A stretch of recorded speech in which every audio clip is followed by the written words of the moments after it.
अब पूर्व पेंटागन अधिकारी ने एक ऐसी बात कह दी है जिसने ट्रंप प्रशासन की मुश्किलें और बढ़ा दी है। And if Asim Munir comes to the United States, he should be arrested. अगर एक दुश्मन मुल्क के हाथ में एक बयानिया दे रही है, आप लोग वहां पे इंटरव्यू दे रहे हैं, आप लोग उनके हाथ में खबर दे रहे हैं, तो इंडियन टीवी चैनल को इंटरव्यू दिया, तो ये जो चीजें हैं ये आपके ऊपर एक सवाल उठाती हैं। उन्होंने कहा अमेरिका भारत से माफी मांगे और इतना ही नहीं, पाकिस्तान के आर्मी चीफ आसिम मुनीर को गिरफ्तार करके भी जेल में डाल दे, जिसका एजेंडा ही एंटी पाकिस्तान है। रॉ का वो चैनल है, रॉ फंडेड चैनल है। तो उन चैनल्स पर बैठ के अगर आप बात करें, खबरें वहां पे सारा दिन चलें, तो ये क्या मकसद क्या हो सकता है? फिर सवालात तो उठेंगे ना sir. As opposed to honored. Much like Manuel Noriega was. ये आखिर पूरा मामला है क्या? क्यों अमेरिका में बगावत जैसा माहौल बन रहा है और पुतिन के भारत दौरे का असर ट्रंप पर कैसे पड़ गया? इस रिपोर्ट में विस्तार से समझेंगे। अचानक क्या हुआ? अमेरिका ने रिवर्स गियर क्यों डाल दिया दोस्तों? तो सवाल ये कि आखिर ये अचानक यू टर्न क्यों? क्या ये सिर्फ ज़ाती ताल्लुकात बचाने की कोशिश है या फिर अमरीकी तिजारती पॉलिसी और आलमी स्ट्रैटेजिक मफादात ने ट्रंप को मजबूर किया है? भारत और रूस पहले से ज़्यादा करीब आ रहे हैं। रूसी राष्ट्रपति पुतिन 5 से 6 दिसंबर को भारत की यात्रा पर आए थे। इस हाई प्रोफाइल यात्रा को लेकर अमेरिका का एक बयान चर्चा में है। पूर्व पेंटागन अधिकारी माइकल रूबिन ने यह कहा है कि रूस के राष्ट्रपति व्लादिमीर पुतिन को नई दिल्ली में मिले गर्मजोशी वाले स्वागत का असली श्रेय डोनाल्ड ट्रंप को जाता है। न्यूज एजेंसी ANI से बात करते हुए रूबिन ने तंज कसा कि अगर कोई इस पल के लिए नोबेल प्राइज डिजर्व करता है तो वो पुतिन नहीं बल्कि ट्रंप है। रूबिन के मुताबिक भारत रूस नजदीकियों के पीछे ट्रंप की नीतियों ने अहम भूमिका निभाई। उन्होंने कहा कि पुतिन को भारत में जिस स्तर का सम्मान मिला वो किसी और जगह नहीं दिखा। उन्होंने दावा किया कि भारत की ये मेजबानी ट्रंप की ओर से भारत के साथ बनाए गए हालात की देन है।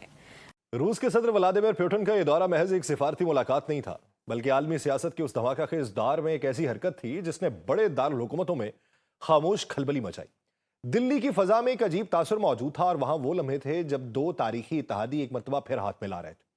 ऐसे वक्त में जब दुनिया रूस को तनहा करने पर तुली हुई है, यूक्रेन जंग के बाद मॉस्को पर लगने वाली पाबंदियां, तेल की तजारत की पाबंदियां, दिफाई साजो सामान की पाबंदियां, सबके बावजूद भारत ने रूस का वो दरवाजा खटखटाया है या रूस को वो दरवाजा दिखाया है जो अमेरिका और यूरोप बंद करना चाहते थे। यही वो मोड़ था जिसने इस दौरे को मामूल के मुकाबले में कहीं ज्यादा खतरनाक और कहीं ज्यादा गैर मुतवक्के बनाया।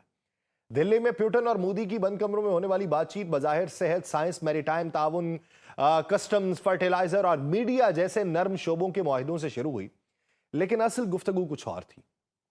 असल कशिश उन मौजुआत में थी जिन पर दुनिया की नजरें जम जाती हैं। दिफा, जौहरी तवानाई, 5th जनरेशन के लड़ाका तैयारे, असलहा साजी और वो टेक्नोलॉजीज जिन पर मुस्तकबिल की जंगों का इन्हसार।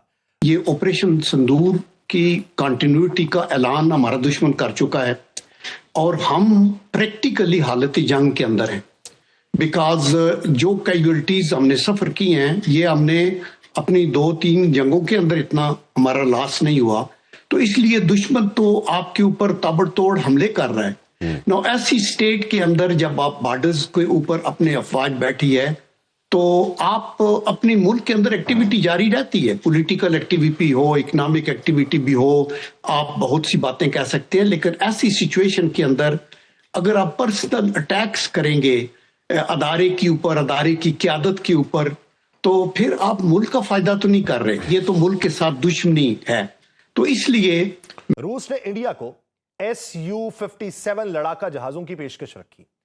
S-400 दिफाई निजाम पे बातचीत हुई और मजीद सिस्टम्स के ऑर्डर पे पेशरफ्त हुई। इस दौरान दोनों ममालिक ने अपनी मजमूई तजारत को अगले 5 सालों में हदफ के तौर पे $100 अरब तक ले जाने का फैसला कर दिया। जो कि रूबिन ने कहा, मैं कहूंगा कि डोनाल्ड ट्रंप को नोबेल प्राइज मिलना चाहिए क्योंकि भारत और रूस को जितना करीब वो लेकर आए उतना कोई और नहीं कर पाया। उन्होंने ये सवाल भी उठाया कि मोदी पुतिन मीटिंग में हुए कौन से समझौते असली नतीजे लाएंगे और कौन से सिर्फ इसलिए हुए क्योंकि भारत ट्रंप की नीतियों से नाखुश था। रूबिन ने कहा कि अमेरिका इस स्थिति को 2 अलग नजरियों से देख रहा है।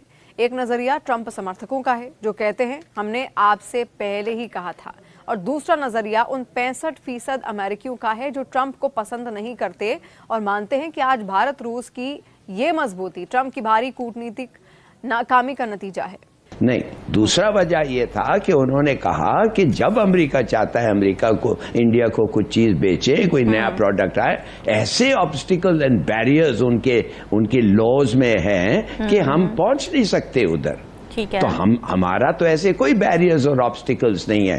तो ये, और तीसरा उसने कहा था कि हम सैंक्शंस लगाते हैं एक मुल्क पे और हिंदुस्तान उनसे कोई खास नहीं खरीदता था, हम सैंक्शंस लगाते हैं मुल्क में, क्यों?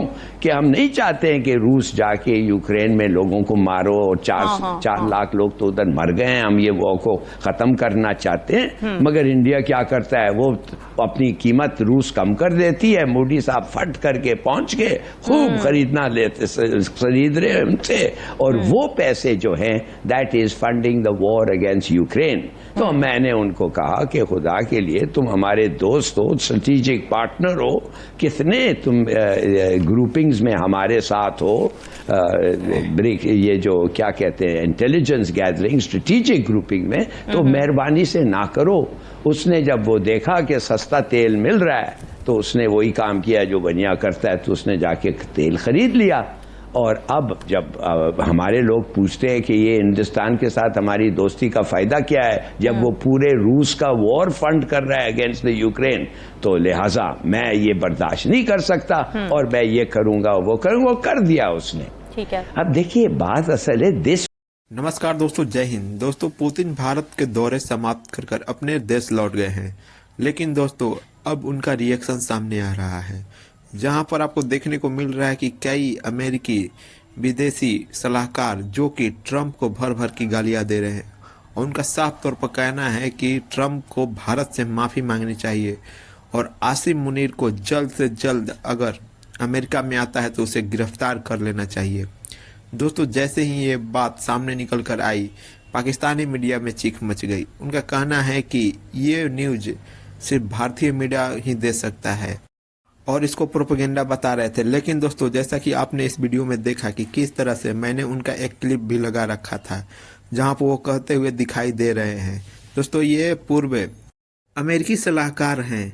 दोस्तों, वीडियो पसंद आए तो वीडियो को लाइक करें, शेयर करें और इस चैनल को भी सब्सक्राइब करें।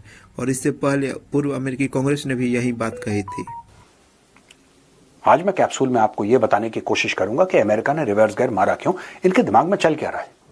और ये बड़ी इंपॉर्टेंट बात है, क्योंकि ना डोनाल्ड ट्रंप ऐसा आदमी है कि बारिश हो तो ट्वीट कर देता है या ट्रूथ सोशल पर डाल देता है, सूखा पड़े तब उसका कोई ओपिनियन है, कोई कुछ बोले, रिपोर्टर बोले तो उसके बारे में कोई ओपिनियन है, कोई न्यूज नेटवर्क उसके बारे में बोले, उसके कोई एंकर को नौकरी से निकालना है, उसमें डोनाल्ड ट्रंप बीच में आता है और बोलता है कि नहीं, इसको तो नौकरी से निकालो, उसकी शो छीन लो इससे। इतनी बड़ी चीज हो गई, किसी ने कुछ नहीं बोला।